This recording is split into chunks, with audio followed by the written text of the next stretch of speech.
चलिए अब हेडिंग डाल देंगे नागरिकता। आज के क्लास में हम लोग नागरिकता करेंगे। इससे पहले हम लोग का प्रस्तावना समाप्त हो गया। हमारा उद्देशिका का जो मतलब कि वो क्या था, संविधान निर्माण के विकास का क्रम समाप्त हो गया, अनुसूची समाप्त हो गया। अगला यानी कि चौथा जो चैप्टर है हमारा वो नागरिकता पढ़ेंगे। और नागरिकता एक का करके ध्यान दीजिएगा। ये नागरिकता जो है यहीं पर ब्रैकेट में लिख लीजिए कहीं पर।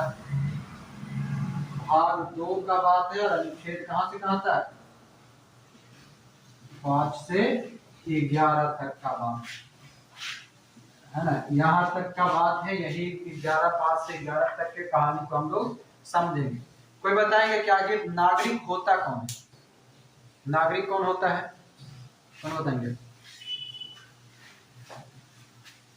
नागरिक होता कौन है?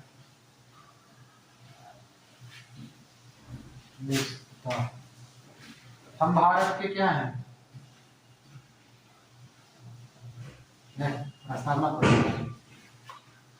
नागरिक है, ठीक है। हम भारत के नागरिक हैं। हम बिहार के क्या हैं? क्या है? नागरिक हैं। हम नालंदा के क्या हैं? नागरिक हैं। हम हिल्सा के क्या हैं?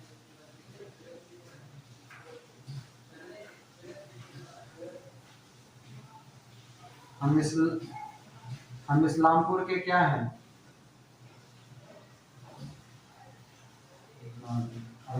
एक से आगे वाला इंग्लिश में नहीं,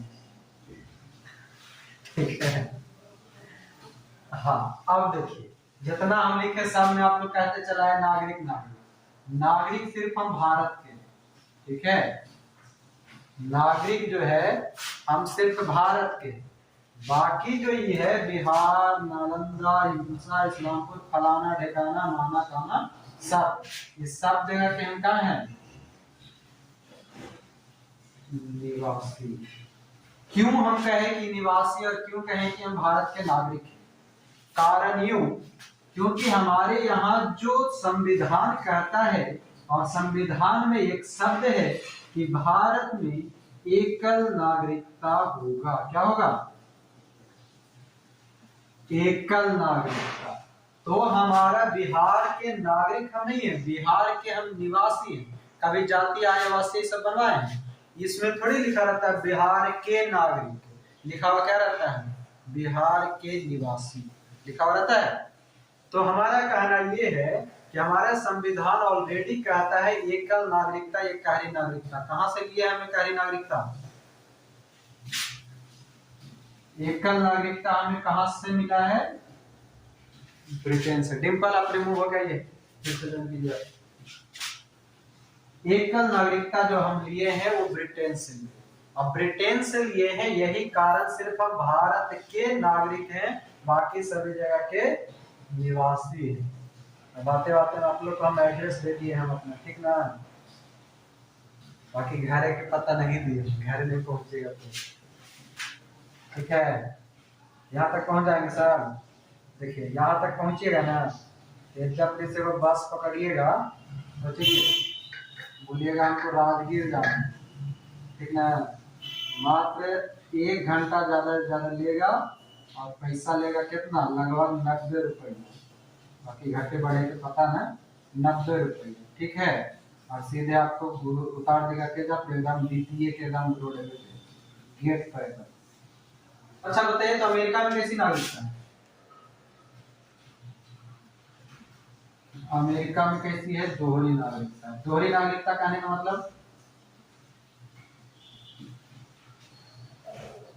यानी कि हाँ, अमेरिका में जो है, अमेरिका एक देश भी है। अमेरिका के अंतर्गत छोटे छोटे जैसे न्यूयॉर्क है, कैलिफोर्निया है, वाशिंगटन डीसी, जैसे कनाडा है, वो सब में क्या है कि अपना अपना एगो, जैसे कि न्यूयॉर्क है तो न्यूयॉर्क के निवासी, कनाडा है तो कनाडा के निवासी।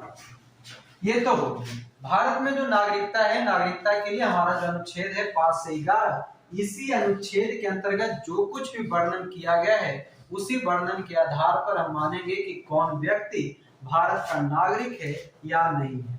इसी को लेकर के 1955 में, साल 1955 में भारतीय क्या था ये नागरिकता अधिनियम, ये पूछता है, बहुत पूछता है, ठीक है, याद रखेंगे। भारतीय नागरिकता अधिनियम कब आया था? 1955, सबसे पहले 1955 में आया, और इसी आधार पे हमेशा नागरिकता का वर्णन किया जाता है और नागरिकता हमें दिया जाता है, ठीक है। बाकी बात आता है व्याख्या करके अनुच्छेद पढ़ने का। यहाँ तक क्लियर है? मतलब कि ये भारत के नागरिक है 1955 का अधिनियम, यहाँ तक में कोई दिक्कत बोलेगा नहीं सर, दिक्कत नहीं होना चाहिए। और साथ ही साथ ऐसा कीजिए, ये जो 1955 लिखे, 1955 में कभी संशोधन हुआ है तो बताएंगे? 8 बार की 6 बार? हाँ, 1955 के अधिनियम में टोटल 8 बार संशोधन हो चुका है, कहीं कहीं पर आपको 6 बार ही संशोधन दिखाता होगा, ठीक है। हम एक एक करके ये आठों संशोधन का डेट लिख देते हैं, आप लोग डिसाइड कर लीजिए। 1957, 1957, 1960, 1980 की 86, हाँ 1957, 1960, 1986, 92, 3, 5, 15, 19, 92, 3, 5, 15, 19, इसको लिख लीजिएगा एक जगह, ठीक है। 1957, 2, 4, 6, 8, हाँ लिखेंगे। 1955 के अधिनियम में अब तक 8 बार संशोधन किए गए। 1955 के अधिनियम में अब तक 8 बार संशोधन हुआ, जिसमें 1957, 1960, 1986, 1992, 2003, 2005, 2015 और 2019। कहीं कहीं पर आप पढ़ेंगे तो वो 6 देगा, और 6 में ये 1957, 1960 को नहीं देता, ठीक ना। 1957 और 1960 को नहीं देता। फिर से एक बार देख लीजिए, भारतीय नागरिकता अधिनियम में कितना बार संशोधन? तब तक 8 बार संशोधन किया गया। 1957, 1960, 1986, 1992, 2003, 2005, 2015, 2019। याद करने के लिए ये चारों को 1900 वाला को एक साथ कर लीजिए, 57, 60, 86, 92, और उसके बाद अगला 4 को कर लीजिए, 3, 5, 15, 19, ठीक है। 3, 5, 15, 19 आपका एक साथ। अब आगे बढ़ेंगे, अब एक एक करके हम अनुच्छेद पे बात करेंगे। यहाँ तक में आपको याद हो जाना चाहिए कि भारत में एकल नागरिकता है, ब्रिटेन से लिया गया है। भारत में नागरिकता की बात जो है संविधान के अंतर्गत भाग 2 अनुच्छेद 5 से 11 में किया गया है। भारत में जो नागरिकता है वो भारतीय नागरिकता अधिनियम 1955 के तहत लाया गया। 1955 के भारतीय अधिनियम के तहत अब तक 8 बार संशोधन किया गया है, जिसमें 1957, 1960, 1986 और 1992, उसके बाद 2003, 2005, 2015 और 2019 में संशोधन किया गया। तो ये था हमारा भारत की नागरिकता का आधार। अब एक एक करके हम पढ़ेंगे अनुच्छेद। अनुच्छेद 5 से अनुच्छेद 8, ठीक है। इसमें लिखेंगे भारत में नागरिकों को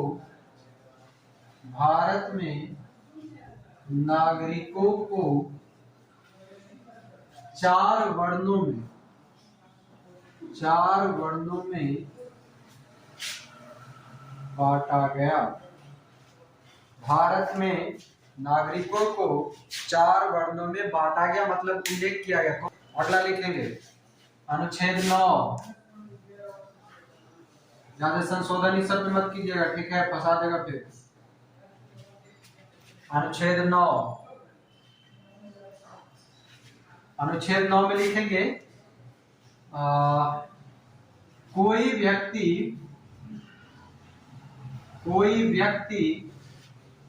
जो विदेशी नागरिकता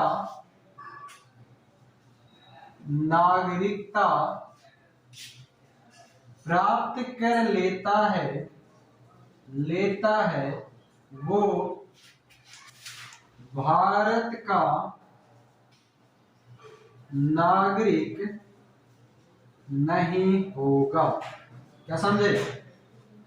अगर आप किसी अन्य देश का नागरिकता ले लेते हैं तो फिर आप भारत के नागरिक नहीं रहेंगे, स्वतः ही आपकी नागरिकता समाप्त कर दी जाएगी।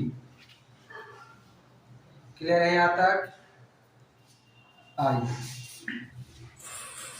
उसके बाद अनुच्छेद 10 और 11 लिखेंगे एक साथ। अनुच्छेद 10 और अनुच्छेद 11, इसमें लिखेंगे नागरिकता संबंधी प्रावधान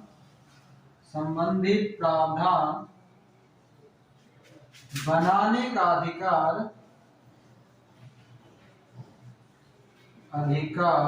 किसको होगा?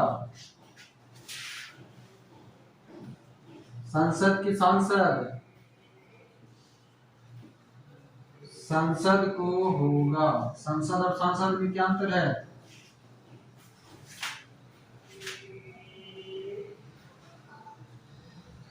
संसद, राष्ट्रपति, लोकसभा, राज्यसभा, ये तीनों, ये इतना लिखा गया एक जगह। अब इसको मिटाते हैं, मिटाया जाए। देखिए अनुच्छेद 5 से 8 क्या कहा कि भारत में नागरिकों को 4 वर्णों के रूप में बांटा गया, उल्लेख किया। अनुच्छेद 9 कह दिया कि कोई भी व्यक्ति जो विदेशी नागरिकता प्राप्त कर लेगा वो भारत का नागरिक नहीं। ठीक है। अनुच्छेद 10 और 11 का क्या कह दिया कि भारत में नागरिकता संबंधी कोई भी प्रावधान कौन बनाएगा?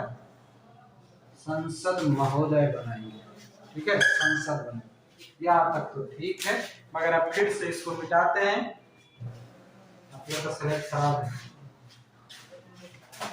सिलेक्ट पे पढ़ाई किए हैं कभी? सिलेक्ट पर सबसे बढ़िया था क्या? मिटाने वाला जो होता था, मिटाने वाला को किस मिटाता था? सिलेक्ट को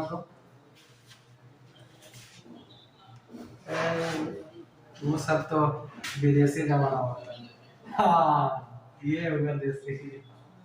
कोबिया वाला जो फुलगोभी वाला जो रहता था, लंबा लंबा पतवा वाला, उसको जुगा के रखते थे, डेली वजह से घिसते थे, है ना? कभी बोड़ा के बैग में बनवाए हैं? बोड़ा के बैग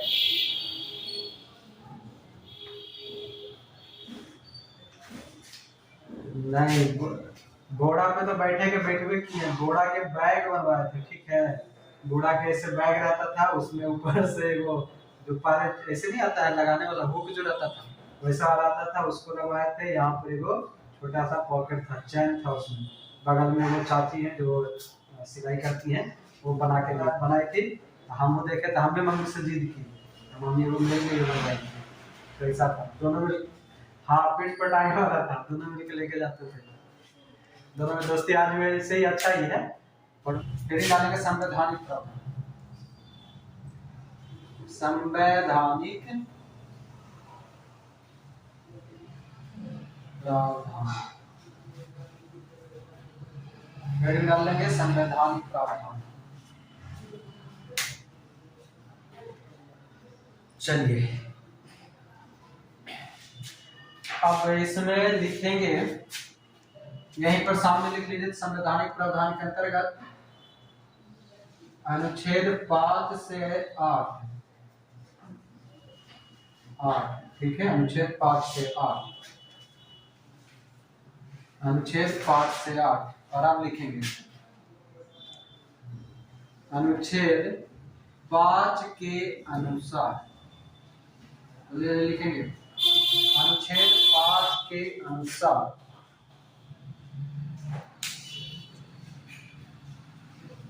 ठीक है, लिखेंगे अनुच्छेद 5 के अनुसार प्रत्येक व्यक्ति, ध्यान से सुनिए और देखते चलेंगे, प्रत्येक व्यक्ति जो संविधान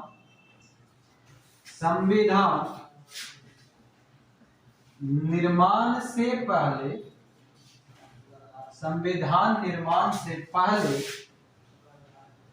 भारत में अधिवास, मतलब जो निवास कर रहे थे, अधिवासी थे भारत का नागरिक होंगे। पढ़ लिखेंगे, प्रत्येक व्यक्ति जो संविधान निर्माण से पहले यानी कि संविधान के प्रारंभ से, संविधान निर्माण के प्रारंभ से, संविधान निर्माण से पहले के प्रारंभ से, संविधान निर्माण के प्रारंभ से भारत में आदिवासी थे या आदिवासी थे। आदिवासी मतलब निवास करने वाला, आदिवासी और आदिवासी में अंतर होता है।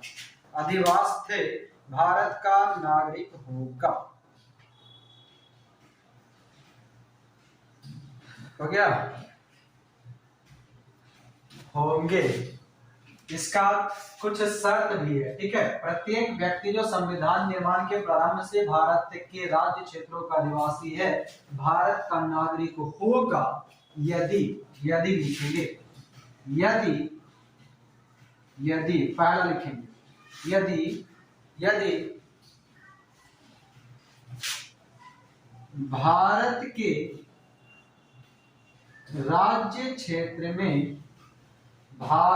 राज्य क्षेत्र में जन्म लिया हो या जन्म हुआ हो, ठीक है। दूसरा का लिखेंगे, भारत के राज्य क्षेत्र में जन्म लिया हो। दूसरा का लिखेंगे, माई बाप में से कोई एक हो, माता पिता में कोई एक भारत का नागरिक हो, माता पिता में कोई एक भारत का नागरिक हो। तीसरा लिखेंगे, संविधान लागू, संविधान लागू कब लागू हुआ था? 26 जनवरी 1950, ठीक है। 26 जनवरी 1950 संविधान लागू होने से पहले कम से कम, लागू होने से पहले कम से कम 5 वर्षों तक निवास किया हो। इसका तीनों शर्त बहुत ही इंपॉर्टेंट है, ठीक है। तीनों शर्त बहुत ही इंपॉर्टेंट है, याद रखेंगे। इसी को अनुच्छेद 5 को ही हम कहते हैं अधिवास का नागरिकता या अधिवास द्वारा नागरिकता। क्या कह देते इसको? अधिवास, ठीक है। अधिवास, आदिवासी नहीं, अधिवास द्वारा नागरिकता किसको कहेंगे? अनुच्छेद 5 को कहेंगे, ठीक है। अनुच्छेद 5 को ही अधिवास द्वारा नागरिकता। अरे आपको अगर पूछ दे कि अधिवास द्वारा नागरिकता का वर्णन किस अनुच्छेद में है तो अनुच्छेद लिख लेंगे 5। और इसके अंतर्गत क्या कहता है अनुच्छेद 5? प्रत्येक व्यक्ति जो भारत का नागरिक यानी कि संविधान निर्माण के प्रारंभ से भारत के निवासी थे भारत का नागरिक होंगे। मगर इसका शर्त क्या है? 3 गो शर्त है कि भारत के राज्य क्षेत्र में जन्म लिया हो, माता पिता में से कोई एक भारत का नागरिक हो, और सबसे इंपॉर्टेंट कि संविधान लागू होने से पहले कम से कम 5 वर्ष तक निवास किया। क्लियर है अनुच्छेद 5? आगे मिटा दे इसको।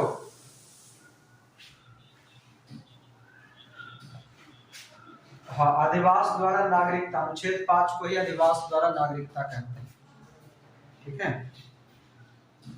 अनुच्छेद 5 को अधिवास द्वारा नागरिकता कहते हैं। क्लियर है यहाँ तक? अब आगे बढ़ाएंगे।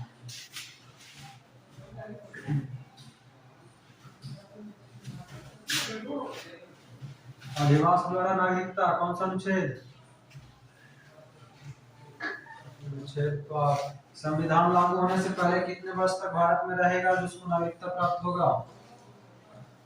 5 वर्ष तक। संविधान लागू कब हुआ था? 26 जनवरी 1950।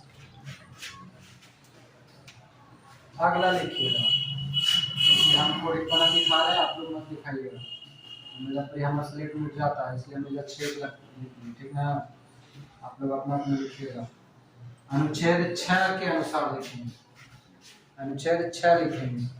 अब ध्यान दीजिएगा, अनुच्छेद 5 और 6 और 7 तीन अनुच्छेद से अक्सर प्रश्न आपको घुमा फिरा के पूछेगा, इसलिए सतर्की से काम लेंगे, ठीक है। अब अनुच्छेद 6 लिखिए।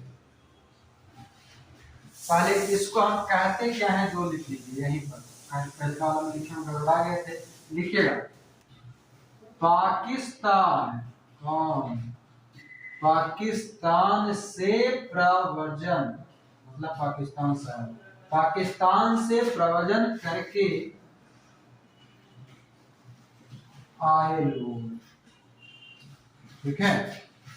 पाकिस्तान से प्रव्रजन करके आए लोग यानी कि व्यक्ति, उसके नागरिकता का, पाकिस्तान से प्रव्रजन मतलब 1947 में जब हम बट गए, बटने के बाद बहुत सारा लोग को लगा कि हमारा गर्लफ्रेंड वहीं छूट गया, हमारा पियो छूट गया, ससुरालियो छूट गया भागते में, तो भारत पाकिस्तान से भाग गया कहाँ, भारत, तो उसको कहते हैं पाकिस्तान से प्रव्रजन करके आए लोग। अगर लोग ना समझ में आ रहा है तो इसी को यहीं पर लिख लीजिएगा व्यक्ति, ठीक है, व्यक्ति की नागरिकता। आप समझ में आ रहा है अनुच्छेद 6। सबसे पहले आपसे यही प्रश्न पूछेगा कि पाकिस्तान से प्रव्रजन करके आए व्यक्तियों की नागरिकता किस अनुच्छेद के तहत दी जाती है, तो किसके तहत, अनुच्छेद 6 के तहत। आइए लिखते हैं, लिखिएगा पाकिस्तान से प्रव्रजन करके आए लोग या व्यक्तियों की नागरिकता, लिखेंगे इसका दो शर्त लिखिएगा, दो शर्त, ठीक है। पहला लिखेंगे, पहला शर्त लिखेंगे, यानी कि समझिएगा कि जो मतलब इसके आगे हम कुछ और नहीं बोल रहे हैं, सीधा सा एक ही लाइन में अपने दिमाग में घुसा लीजिए कि वैसे व्यक्ति जो भारत बंटवारा के बाद पाकिस्तान चले गए थे और फिर संविधान लागू होने से पहले, यानी कि हमारा 1950 से पहले या फिर 1947 के आसपास में ही वह पुनः भारत आ गए, वैसे व्यक्तियों की नागरिकता अनुच्छेद 6 के अनुसार दिया जाता है।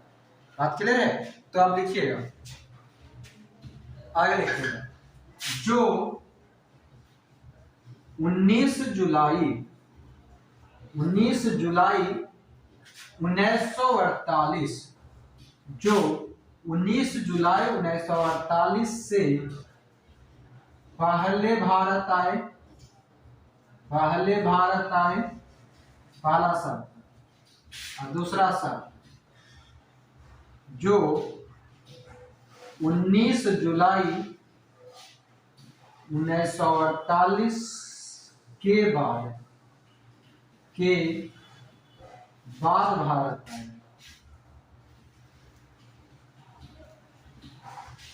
जो 19 जुलाई 1948 से बाद भारत आए।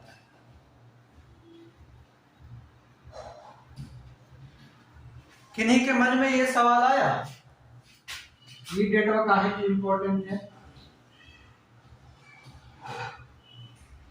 ये डेट काहे महत्वपूर्ण है, किन्हीं के दिमाग में सवाल आया?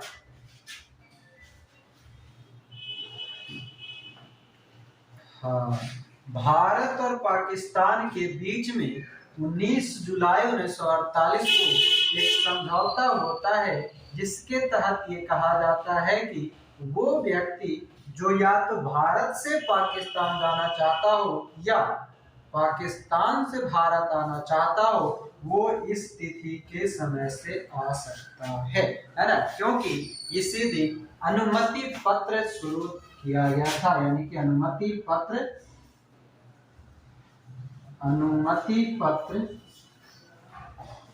प्रणाली की शुरुआत हुई। तो ये डेट इंपॉर्टेंट है, ठीक है। अनुमति पत्र प्रणाली की शुरुआत 19 जुलाई 1948 को ही होता है। क्यों होता है? क्योंकि इस दिन भारत और पाकिस्तान के सरकार के बीच समझौता होता है और कहता है कि ये एक डेडलाइन देते हैं, दोनों तरफ जेकर गर्लफ्रेंड इन्ने छूटल है वो इन्ने आ जाओ, जेकर गर्लफ्रेंड उन्ने चल गए वो उन्ने चल, ठीक है, जेकर बीवी इन्ने है वो इन्ने आ जाओ, जेकर बीवी उन्ने है वो उन्ने जाओ, जेकर ससुराल इन्ने है वो इन्ने जो, जेकर ससुराल उन्ने है उन्ने, दोनों अपना अपना अनुमति पत्र प्रणाली की शुरुआत हुई, यानी कि अनुमति प्रमाण पत्र दिया गया। बात क्लियर है?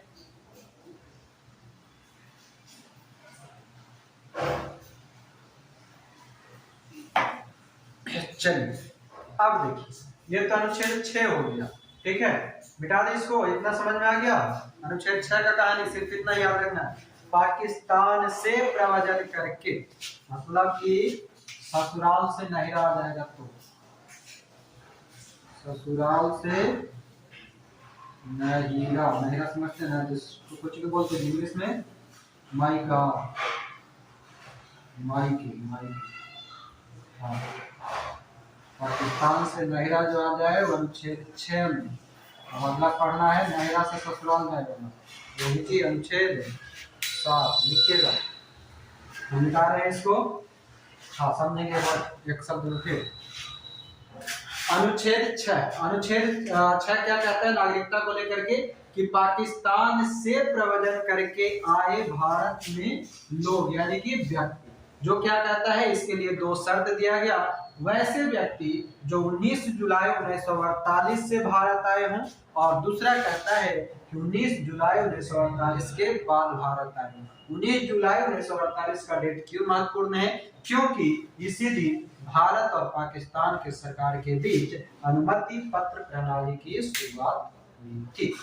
क्लियर है? अनुच्छेद 7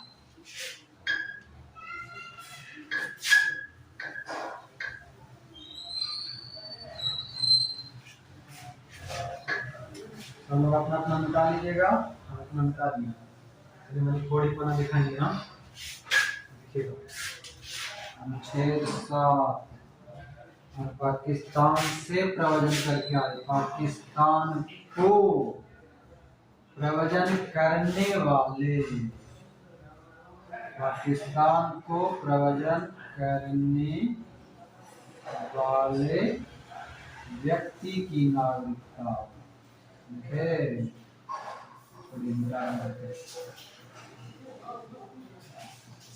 व्यक्ति की नागरिकता, पाकिस्तान को प्रव्रजन करने वाले व्यक्ति की नागरिकता, हम क्या बताए? अनुच्छेद 6 क्या था? अनुच्छेद 6 में था ससुराल से नहिरा, कितना मतलब मायके, और अनुच्छेद 7 क्या कहता है? नहिरा से ससुराल, समझ गए?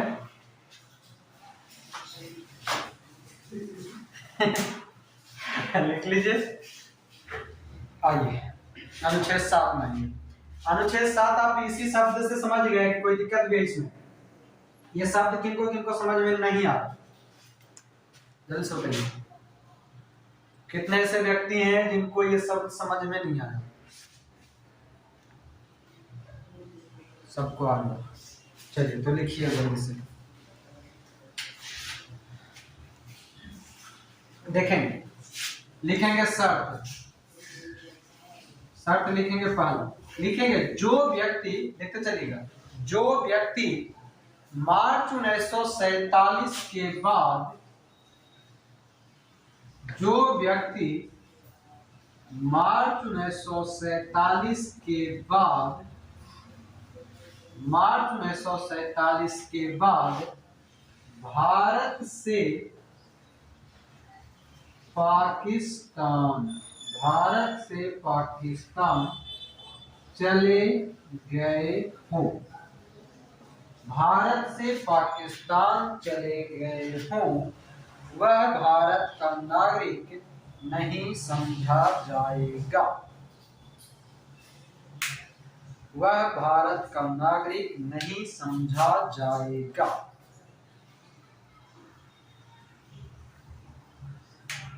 ठीक है। आगे ये मार्च 1947 के बाद भारत से पाकिस्तान चले गए हो भारत का नागरिक, भारत का नागरिक नहीं, इतना तो ठीक है। आगे देखिए, मगर अभी हम लोग जस्ट पढ़े थे ऊपर में अनुच्छेद 6 के समय, क्या पढ़े थे? अनुच्छेद 6 में पढ़े कि 19 जुलाई 1948 को एक अनुमति पत्र दिया गया था। 19 जुलाई 1948 को जो अनुमति पत्र दिया गया, यानी कि इसके बाद, यानी कि इस समय अगर कोई व्यक्ति आवेदन करके भारत आना चाहता हो या अस्थायी रूप से आना चाह रहा है, तो वैसे व्यक्ति भारत आकर कम से कम 6 महीना निवास करेगा। ठीक है, 6 महीना निवास करेगा, ठीक है, उसको भारत का नागरिक बना दिया। जो व्यक्ति 19 जुलाई 1948 यानी कि अनुच्छेद 6 के अंतर्गत अगर वो अस्थायी रूप से भारत में रहना चाहता है या भारत का निवासी बनना चाहता है, तो उसे भारत में कम से कम 6 महीना आकर निवास करना होगा और निवास करने के बाद वह भारत का नागरिक कहलाएगा। बात समझ में आ गया? आधा से ज्यादा तो वीडियो में कट गया, आगे तक लिखिए जब पता नहीं। चलिए, भारत आकर कम से कम 6 महीना निवास करेगा, वो भारत का नागरिक कहलाएगा। यहाँ तक क्लियर है?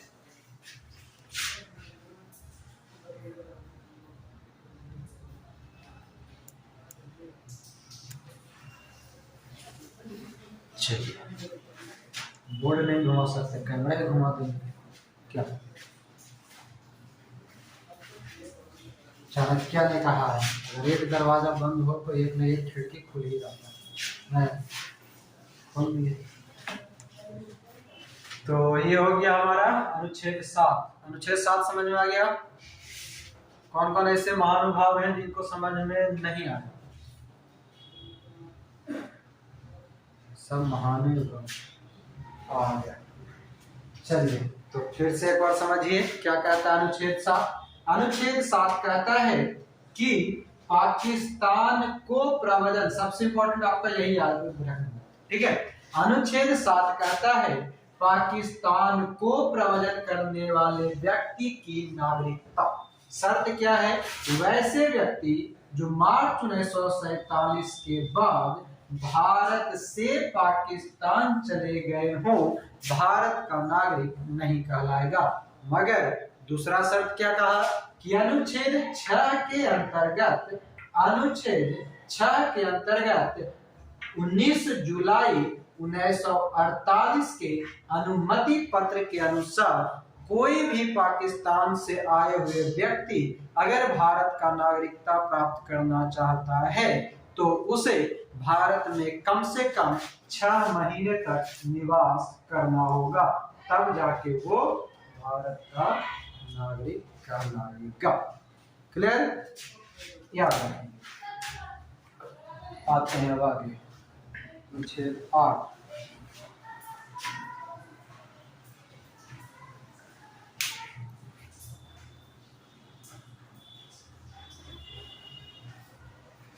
चलिए, इसमें देखिए ये 8 थोड़ा सा पेचीदा। ये क्या कहता है कि वैसे व्यक्ति, लिखते चलेंगे, वैसे व्यक्ति जो संविधान लागू कब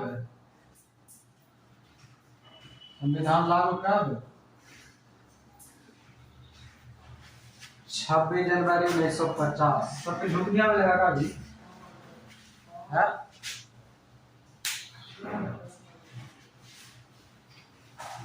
हाँ, नींद में आ रहे हैं सब। गुरुजी खड़ी खड़ी, गुरुजी खड़ी खड़ी, स्टूडेंट सब पढ़ी पढ़ी है। अनुच्छेद 8 के अनुसार समझेंगे।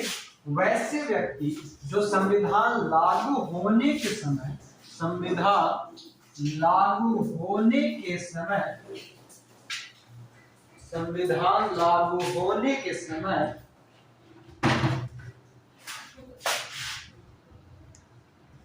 भारत के निवासी, भारत के निवासी नहीं थे, नहीं थे, ध्यान दीजिएगा। वैसे व्यक्ति जो संविधान लागू होने के समय भारत के निवासी नहीं थे, किंतु, किंतु, ध्यान दीजिएगा, किंतु उनके माता पिता, माता पिता, दादा दादी, अब जो था नाना नानी, हाँ बाकी मौसा मौसी सब नहीं चलता है, खाली इसमें चलता है, 3 रिलेशन चलता है। समय भारत के निवासी नहीं थे, किंतु उनके माता पिता, दादा दादी, नाना नानी में से कोई एक भारत के नागरिक हो, नागरिक रहे हो तो भारत शासन अधिनियम, भारत शासन अधिनियम 1935 के तहत, 1935 के तहत भारत के नागरिक माने जाएंगे। ध्यान फिर से एक बार समझ लीजिएगा। अनुच्छेद 8, अनुच्छेद 8 नागरिकता से संबंधित क्या कहता है कि वैसे व्यक्ति जो भारत के संविधान लागू होने के समय भारत के नागरिक नहीं थे, यानी निवासी नहीं थे, किंतु वो मूल निवासी कहलाएंगे कब? जब उनके माता पिता, दादा दादी, नाना नानी में से कोई एक भारत के नागरिक रहे हों और जो 1935 के भारत शासन अधिनियम के तहत परिभाषित किया गया है। ठीक है। और एक चीज और ध्यान दीजिएगा, ये लोग अपनी नागरिकता कैसे प्राप्त करेंगे? तो ये लोग, मान लिया जाए, समझिएगा, मान लिया जाए हम हैं अमेरिका में। कहां पर? अमेरिका में। अमेरिका में भारत का राजदूत या कोई है? अमेरिका में भारत का राजदूत रहता है ना, राजदूत, कौंसलर, जो भी है, राजदूत है। तब हमको भारत का नागरिकता लेना है, तो भारत के जो राजदूत हैं यहीं पर अमेरिका में जो राजदूत हमारा है वहीं पर हम जाकर के अप्लाई करेंगे। क्या करेंगे? आवेदन। और आवेदन देंगे, हम कहेंगे कि हमको भारत का नागरिकता चाहिए। तो ये जो राजदूत या राजनयिक जो कोई होगा वो इस आवेदन को एक्सेप्ट करेगा और भारत शासन अधिनियम 1935 के तहत क्या करेगा? उसे निपटा देगा, मतलब कि नागरिकता दे देगा। और समझ गए? मतलब नहीं, मतलब अप्लाई करेगा, आवेदन करेगा, भारत भेजेगा, भारत में उसको चेक वेक करके जो कुछ भी नियम कानून है उसके बाद डायरेक्ट वो थोड़े दे देगा, राज नहीं देगा, नहीं, हम खाली आवेदन वहां पर अप्लाई करेंगे। ठीक है, हम सिर्फ वहां पर आवेदन अप्लाई करेंगे और वही हमको नागरिकता दिलवाने का काम करेगा। आज समझ गए? तो यहाँ तक क्लियर है। बाकी अनुच्छेद 5 से 8 खत्म हो गया। 9 में हमारा जो था विदेशी नागरिकों के बारे में है। 10 और 11 बाकी रह गया है, वो हम लोग अगले दिन करेंगे। 10 और 11 जो है हमारा नागरिकता के समाप्ति वगैरह से काम करेगा। उसके बाद जो है हम लोग को 5 प्रकार से जो नागरिकता प्राप्त होता है वो सब के बारे में बात करेंगे। 5 प्रकार से प्राप्त होगा, 3 प्रकार से समाप्त होगा, उसके बाद यानी कि इसका एक क्लास और होगा जो कब करेंगे? अब MONDAY कब? मंडे को। हाँ, मंडे को।